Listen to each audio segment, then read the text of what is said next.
Hello guys, நான் இப்போ எங்கே இருக்கேன்னா கோயிலேருந்து ஏலத்துக்கு நம்ம கோயில் கல்லறைக்குள்ளேயே நான் ஏலத்துக்கு எடுத்தேன்.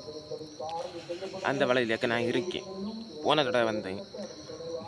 தென்னை மரம் எல்லாம் நின்று தென்னை மரத்தில் ஆறு தேங்காய் இருந்தேன். ஆறு தேங்காய் வெட்டி எடுத்து போனேன். இந்த தடவை தென்னை மரம் ஏறலான்னு பார்த்தேன். தென்னை மரத்தில் தேங்காய் இல்லை, குச்சங்காய் மட்டும்தான் இருக்குது. மாமரம் நின்று மாமரத்தில் போன தடவை ஒரு மாங்காய் கூட காய்ச்சி. இந்த தடவை எனக்கு யோகமோ என்னவோ தெரிய நிறைய மாங்காய் காய்ச்சிருக்கு. இந்த மாங்காய் வரிச்சு நான் மேலே ஏறினா நிறைய அடிபட்டு கை பிஞ்சு கால் பிஞ்சு ரத்தமாக வருது. காலத்து ஏற ஒன்றும் தின்ன இல்லையா, ஆவேசத்தில் படப்பட மரத்தில் ஏறி இருக்கேன். இறங்க வழி இல்லை, எனர்ஜி இல்லை. இப்போ என்ன செய்யுதுன்னு தெரியல. மாங்காய் வரிச்சுக்கா கீழே இறங்குதா ஒன்றும் தெரியல. நிறைய மாங்காய் நிற்கிது. எப்படியும் கீழே இறங்குதுன்னா 20 அடி தாச்சையாக்கம். இங்கேண்டு பார்த்தாலே தலையில் சுற்றுது. 20 அடி ஆக்கம். 15 அடினா பட்டாரன்னு இறங்கிடலாம். 20 அடின்னு சொல்லிட்டு கொஞ்சம் பேடியாக இருக்குது.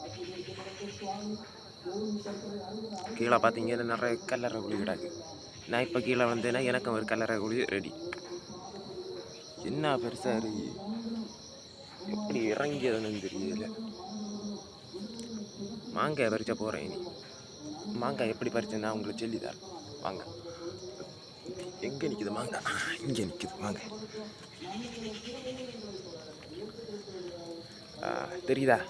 இது மாங்காய். இதை நம்ம இப்படி பறிச்சா போதான் உடனே கையில் வந்துடும். கீழே கொண்டு போய் வழி இல்லை, அதனால் இதுதான் கொக்கி. வேறு மாங்காய் இங்கே செயின் பழைய ஆமாடி பயங்கர மீறி அடியாக இருக்குது. எறும்பு பொடி போட்டாலும் நிற்கல. நீங்கள் என்ன பொடி போடலாம் நீங்கள் சொல்லுதியா பாப்பா.